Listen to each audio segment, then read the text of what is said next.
Alex is calling into work dead. We all will die at some point. For some, it's a prom night car crash. For others, it's in their beds at 90. And for yet others, it's a years-long process of social abandonment, midlife crisis purchases, and failed social media hashtags with their kids, ending with a bottle of brandy and a smile into oblivion. It is not a matter of if, but when. This is a guarantee for all of us. In the hotel world, it is a guarantee that sooner or later, someone will die on property. From peacefully in their sleep, of natural causes, all the way up to the most violent way possible and anywhere in between. At some point, something will happen and someone will die at least once in a hotel's lifetime. This is not a question of if it will happen, but when it will happen.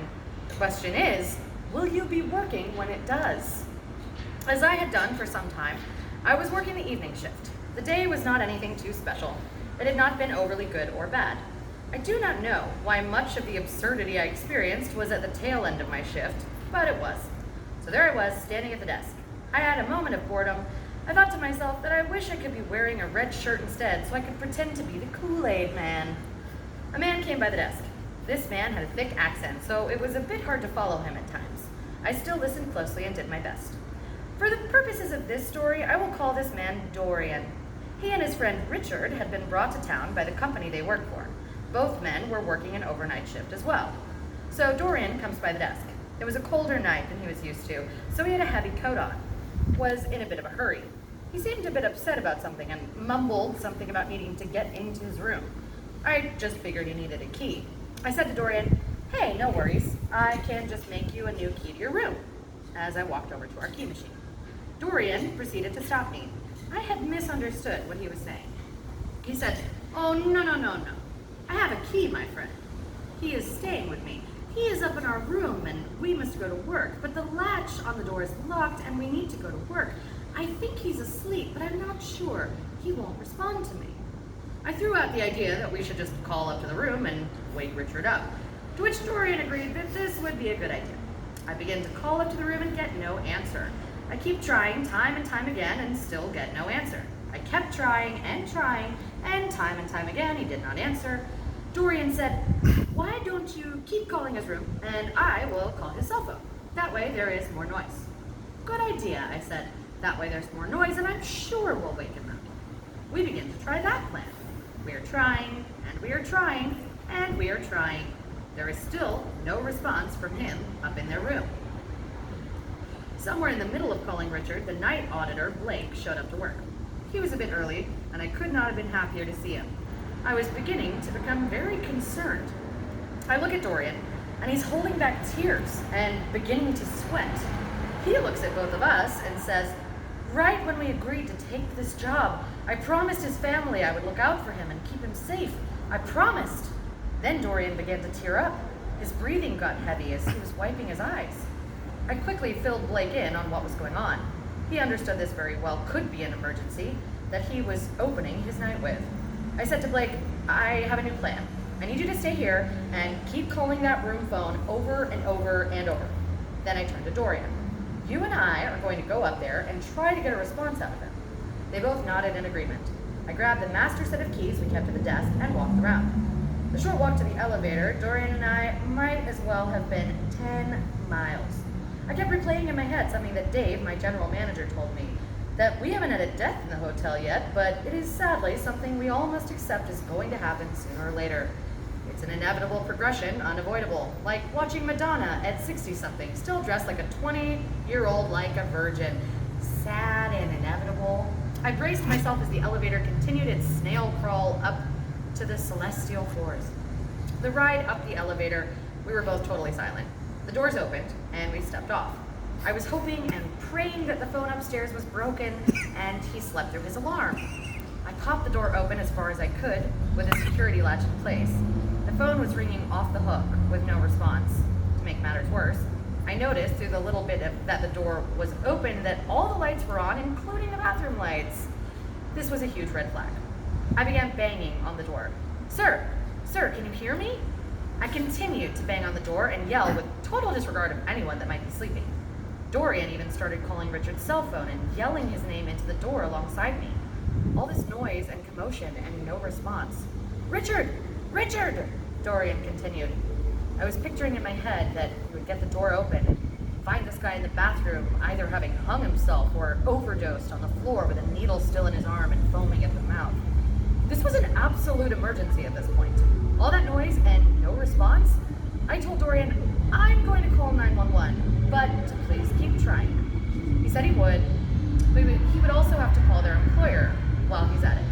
I text Blake, call 911 now, and then I start to run down the stairs as I get our general manager on the phone. I said, Dave, a guy may have died in a room and the security latch is on the door. Dave quickly said, I'm on my way, and hung up the phone. By the time I made it down to the desk, Blake had just read my text and was picking up the phone to call 911.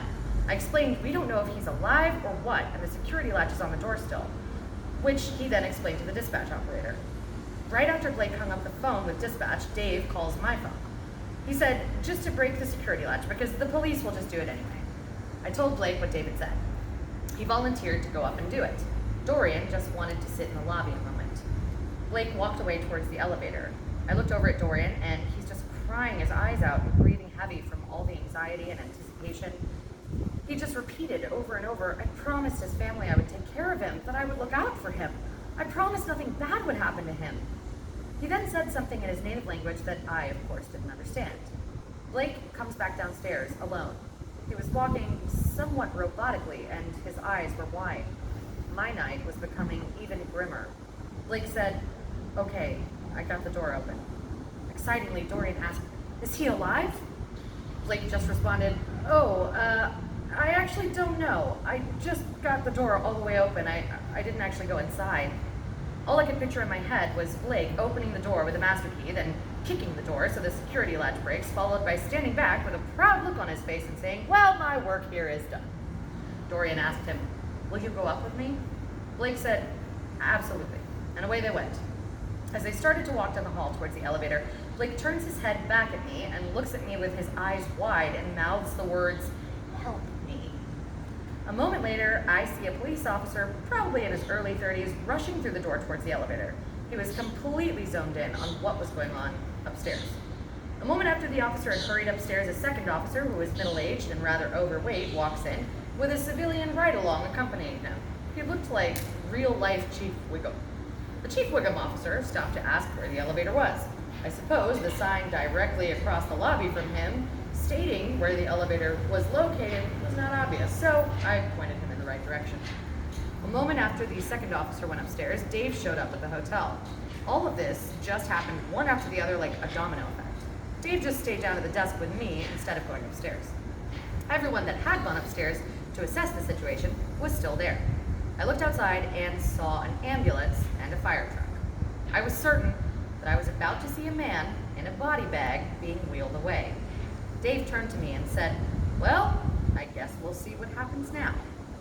I see the police walk out without saying a word to me. I wasn't sure what that meant, but everything kept adding up to the worst case scenario. Shit had really hit the fan that night, flinging its muck of uncertainty on my desk, the walls, everywhere. The stench of inevitable news soaked the walls. I then see Blake come back down alone and silent.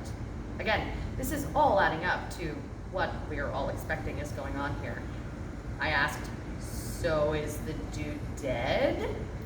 Blake said to me, no, he's not actually. We went in there and saw him lying in the bed, and we shook him and said his name, and he woke right up. Then the police walked through the door. I guess that dude was having trouble sleeping, so he took something awesome and slept through all of that. Holy shit, I said. Dave chimes in. Well, at least no one died, I guess. Blake then continued on. Yeah, the fat cop guy wasn't too happy. He was going off about how this sounds like a false report or some bullshit. I told him that no, we legitimately thought a dude was dead or well on his way there, and he should just be thankful that no one did die. Adding his 2 cents, Dave said, well, you guys did the right thing for calling, and since there was no issue, after all, he can just leave. He doesn't need to be harassing my staff. Dave took off back home not long after. I stuck around a bit to fill out my incident report since the police arrived. Dorian came by the desk again. He was looking a bit shook up still, but still more relieved than not. I asked, hey man, you doing okay? He said, "Yeah, I will be okay. I'm just glad he's alive." "I think we all are," I said. "You sure you guys are going to be all right?" Dorian said, "Yes, thank you. I'm just so thankful he's alive and nothing happened to him. Our employers gave us the night off still and said not to worry about coming in." That was nice of them. I guess who would want to come in after that much less be able to actually function at work correctly, I said back. Dorian shook his head in agreement and said to me, "Well, it is better to be given the night off from work than calling into work dead." In that moment, I did consider what it would be like to call into work one day that I just don't feel like going in and say, "I'm calling in dead." I doubt it would be received as well as I would like. He walked over to me and shook mine and Blake's hands and gave us both hugs and thanked us repeatedly before going back upstairs. I went home after that. I had to repeat this story many times over the next few days following that experience, naturally, so it is now ending up here, being told